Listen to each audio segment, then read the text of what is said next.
This child, he is the one. There's the mark.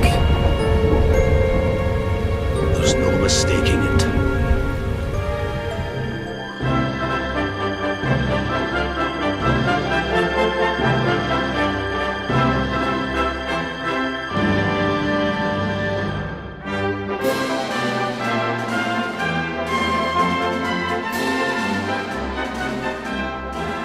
Sorry for the longer cinematic intro there, guys, but I really just wanted to get all of you into the vibe of today's video with some cinematic clips from one of the greatest games ever made, period. For today's installment of How Strong Would They Be in Dragon Ball, we are going to be looking at the Luminary from Dragon Quest XI, Echoes of an Elusive Age. Little side note here, I absolutely love Dragon Quest as a series and really enjoy Dragon Quest XI. It is my second favorite Dragon Quest game, only slightly topped by Dragon Quest V Hand of the Heavenly Bride, so I am very excited to just talk about this gem of a game for today's episode. So, who exactly is the Luminary? The playable hero of Dragon Quest XI is a young man from the village of Cobblestone. He is the reincarnation of the ancient hero who once saved the world of Erdrea. On his 16th birthday, he sets out on his journey alongside his companions to rid the world of darkness and usher in a new era of light. The Luminary himself is by all means a normal looking young man. On his left hand he bears a mysterious mark that has appeared there since the day he was born.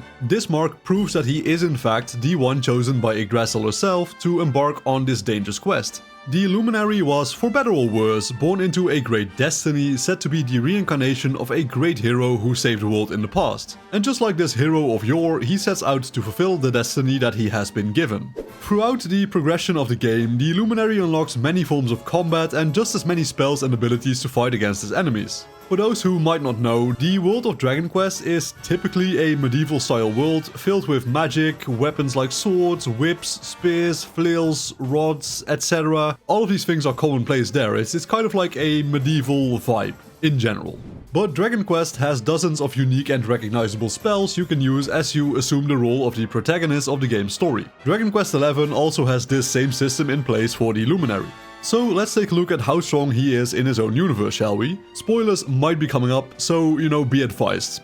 Click off the video if you don't want to be spoiled on anything related even remotely close to Dragon Quest XI. So the Luminary, the protagonist of Dragon Quest XI, possesses a wide array of powers and abilities that reflect his status as the reincarnation of the legendary hero Erdwin. His abilities evolve significantly across the game's narrative arcs, which are Act 1, Act 2 and Act 3 / the post-game, where he scales from superhuman physical feats to cosmic level powers. The Luminary exhibits exceptional strength, speed and durability far beyond human limits. His physical prowess allows him to engage in prolonged battles, wield powerful weapons and withstand attacks from formidable foes like Crystallinda, Tentacular, Mordegon and Kalasmos. His stamina is also damn near infinite, enabling him to run indefinitely and fight enduring battles without really tiring. Stalling him out is almost impossible due to the nature of the game he is actually playable in. He can just replenish his health and energy as long as he has the items, equipment, spells and or comrades to support him, right? The Luminary is highly skilled with various weapons, particularly swords and greatswords. This also supports his use of his signature weapon, the Sword of Light. And speaking of the Sword of Light, later upgraded to the Supreme Sword of Light, it is a divine weapon capable of universe level to kind of multiverse level destruction, with the latter, also known as the Sword of Kings in Dragon Quest III, being powerful enough to resist destruction by the evil entity Zoma for over 3 years. To further elaborate on the universe level / multiverse level destructive power of the sword here, in Dragon Quest XI you use the power of the sword to tear a hole in Erdwin's lantern where Kalasmos ends up residing. Erdwin's lantern is essentially a pocket universe filled with void used to imprison Kalasmos in the past. Damaging this lantern is pretty much equivalent to damaging an entire universe, hence the universe level destructive feats of this weapon. And if you're wondering what makes the Supreme Sword of Light a multiverse level artifact, I suppose, the Luminary was able to use it to destroy the Sphere of Time in the Tower of Time, which essentially was equivalent to him destroying all of time and resetting the timeline. So he actually kind of like killed time, which is a classic feat which would put him in the low multiversal tier, I suppose. The Supreme Sword of Light was so powerful even that, like we just said, it took Zoma 3 years to break down and destroy, and Zoma is a fundamental wellspring of evil, pretty much comparable to the goddess in power, you know, who created the actual Dragon Quest universe. The Luminary being able to wield the Supreme Sword of Light at its full potential makes him a multiversal character by default, but he would probably be classified as low multiversal instead of just straight up multiversal. Thanks to the many sword skills and abilities he has, his melee range with weapons is also extended. For example, he can project attacks over several hundred meters using his spells and the Sword of Light. In terms of actual spells, the Luminary wields a variety of them, categorized into offensive, defensive and support types. I'll just list a couple of them off here. So there is the Zap line of spells, which are lightning based spells that deal electrical damage, the Sizz line of spells, which are fire based spells for an area of effect damage, the Bang line of spells, which are explosion based spells for widespread destruction, the Whoosh line of spells, which are wind based spells for both offense and utility, the Crack line of spells, which are ice based spells for freezing enemies, the Frizz line of spells, which are single target fire spells, the Heal line of spells, which are healing spells to recover health for both the Luminary and his allies, the Zing line of spells, which are used to revive fallen comrades from the dead, the Buff and Debuff spells line, which consists of spells like Oomph, which increases attack power, and Sap, which lowers enemy defense, and he also has spells like Evac and Zoom, which are teleportation spells for quick travel to places he has visited before or to escape from dangerous situations. There are a few others, but listing every spell and pep power here will take ages, so I will just bring those up if I feel like they are needed. But you know, if you feel like I missed something important here, do note it in the comments down below, please. But aside from the magic, he also has several sword techniques he can use, such as Quadra Slash, Giga Slash, Unbridled Blade, etc. But that about sums up his abilities in the game. I mean, his powers as a Luminary also grant him stronger protection and resistance against any evil or demonic influences, but in terms of actual magic and abilities, I believe we have covered pretty much all we really need to. So to sum it up, right, the Luminary's powers and abilities in Dragon Quest XI span superhuman physicality, masterful swordsmanship, diverse magical spells, divine light based abilities and cosmic level techniques. His growth from city block level in Act 1 to low multiverse level in Act 3 / the post game reflects his journey from a local hero to a multiversal savior. But how strong would he be in Dragon Ball terms? Going by the logic of him being low multiversal, he by default could make it to guys like pretty much Zeno, to be honest. The thing with Dragon Ball is that characters are just naturally assumed to be at a level like multiversal, even though they have never displayed even a single feat that would prove that theory. For example, right, and you know, follow me here because a lot of people are going to disagree here,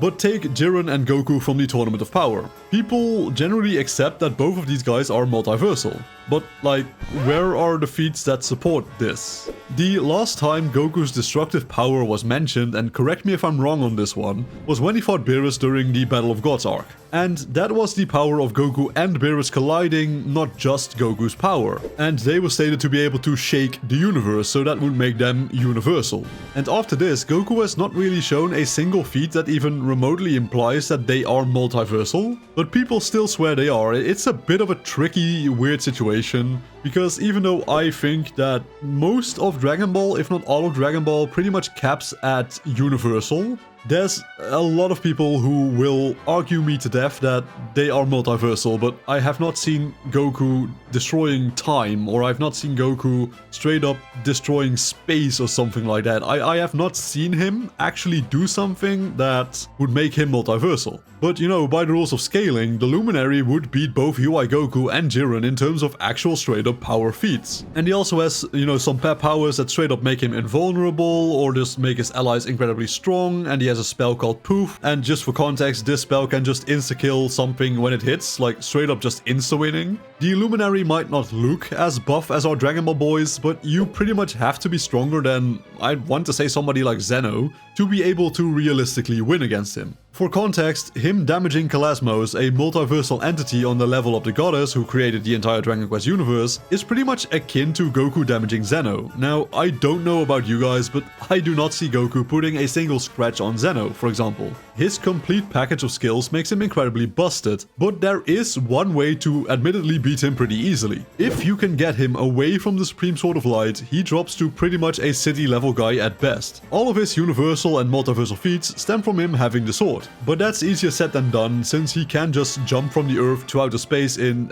a couple of seconds, which makes him hypersonic at least. And when using the zoom spell, he is basically using something very close to instant transmission speed-wise. So for which scenario you want to go with, him with the sword or him without the sword, I will leave all of that just up to you. I'm just happy to be talking about Dragon Quest, to be honest. I've been wanting to cover something Dragon Quest related for a while now. So this video is just really a breath of fresh air for me. Just stepping away from the movie characters, the anime characters, and just grab a character from a game I truly adore and enjoy. But this has been me pestering you for approximately 10-ish minutes, I guess. Like, I don't know how long this video will be in the end, but you know, probably around 10 minutes. So thank you all so much for watching today's video. I truly do appreciate every single viewer that just takes the time out of their day to watch my content. It makes me very happy to know that even a handful of people enjoys the content I produce. So if you would like to see more of my content in the future, please consider clicking the subscribe button, turning on notifications, liking the video, commenting, watching another video, yada yada. Work hard, study well, and eat and sleep plenty, and I will see you all again in the next video.